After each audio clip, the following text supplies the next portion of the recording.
हम जानते हैं कि इस जदीद दुनिया में तमाम ममालिक एक दूसरे से जुड़े हुए हैं और हर गुजरते दिन के साथ हर मुल्क के लिए कौमी सलामती के खतरात बढ़ रहे हैं और इसलिए मुख्तलिफ कौमें अपनी इक़्तिसादी सलाहियत के मुताबिक नई टेक्नोलॉजी के जरिए अपने दफाई निज़ाम को मजबूत बना रही हैं। लेकिन बाज़ ममालिक के लिए दफा सबसे अव्वलीन तरजीह है और ईरान इनमें से ही एक मुल्क है।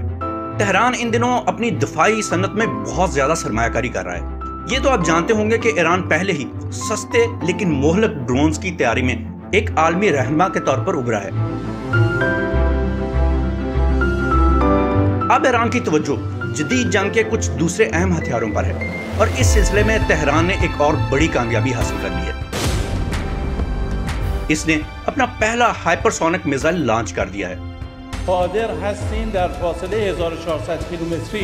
1400 किलोमीटर की दूरी तक हम अपने किसी भी हदफ को दुरुस्त तरीके से निशाना बना सकते हैं और कोई एंटी मिसाइल सिस्टम इससे निमट नहीं सकता। नए मिसाइल का कोड नाम फतह रखा गया है और इसकी रहनुमाई ईरानी सदर इब्राहिम रईसी ने एक तकरीब में की। इस तकरीब में ईरान की एलीट फोर्स के आला कमांडर्स भी मौजूद थे।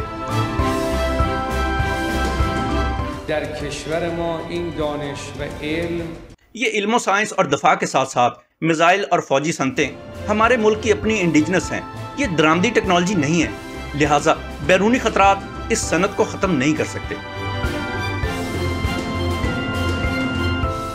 सबसे बड़ा सवाल यह है कि कौन सी चीज़ है जो इस मिसाइल को इतना ख़ास बनाती है। तो नंबर 1 तो इसकी रेंज 1400 किलोमीटर है, जो कि काफ़ी लंबी है। और दूसरी अहम बात यह कि यह मिसाइल अपने हदफ को निशाना बनाने से पहले मैक 15 की रफ्तार तक पहुंच सकता है। मैक 15 का मतलब है आवाज़ की रफ्तार से 15 गुना। नंबर 3, इस मिसाइल में एक इजाफी या सेकेंडरी नोजल भी लगाई गई है और इस नोजल की बदौलत ये बड़ी तेज़ी के साथ अपना रास्ता बदल सकता है और यूं ये किसी भी एंटी मिसाइल सिस्टम से बच सकता है। इसलिए ईरान का दावा है कि इस मिसाइल के जरिए अब वो किसी भी मुल्क के दफाई निज़ाम को मात देकर इसके दफाई निज़ाम को बर्बाद करने की सलाहियत रखता है। ईरान के सरकारी मीडिया के मुताबिक फतह मिसाइल बनाया ही इसलिए गया है कि इससे दुश्मन के जदीद मिसाइल शिकन निज़ाम को निशाना बनाया जा सके। कहा जा रहा है कि फतह न सिर्फ इसराइल के आयरन डोम एंटी मिसाइल सिस्टम को शिकस्त दे सकता है, बल्कि यह अमेरिका के जदीद तरीन एंटी बैलिस्टिक मिसाइल सिस्टम को भी मात दे सकता है।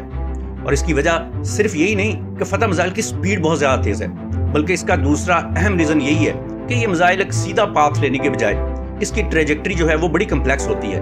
यानी ये रास्ते में मुड़ सकता है, अपना पाथ करेक्शन कर सकता है।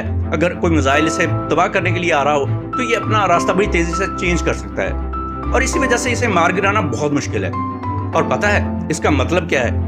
इसका मतलब यह है कि नंबर 1 तो अब इसराइल ईरान के अंदर कोई भी हमला करने से पहले 100 बार सोचेगा, वरना पहले तो आपको पता है कि आए दिन जब उसका दिल चाहता था वो न सिर्फ ये कि इराक और शाम जैसे दूसरे जो मिडिल ईस्ट के मुल्क हैं वहाँ पे ईरानी तंसीबात को निशाना बनाते थे, उन पर हमले करते थे, बल्कि वो ईरान के अपने अंदर भी जब दिल करता था कभी किसी एटमी तंसीब पर हमला कर देता था, कभी किसी दफाई रिसर्च की लेबॉर्ट्री को मिसाइल हमले का निशाना बनाया जाता था। लेकिन अब ऐसा नहीं होगा, क्योंकि इसराइल को पता है कि अब ईरान रिस्पॉन्ड कर सकता है, रिएक्ट कर सकता है, ईरान वापस से हमला करके बदला ले सकता है। और दूसरा ये कि अमेरिका भी, जो खुद को सोल सुपर पावर कहता है और मिडिल ईस्ट में उसका जब दिल करता था वो ईरान की तंसीबात को, ईरान के इंटरेस्ट को निशाना बनाता था। कभी इराक में हमला कर दिया, कभी शाम में उसकी किसी तंसीब पर हमला कर दिया, कभी लेबनान पे ईरान के जो एलाइज हैं उन पर हमला कर दिया और कभी खलीज फारस में ईरान के करीब उसके बहरी बेड़े दहशत फैलाते फिरते थे। तो अब ऐसा नहीं होगा।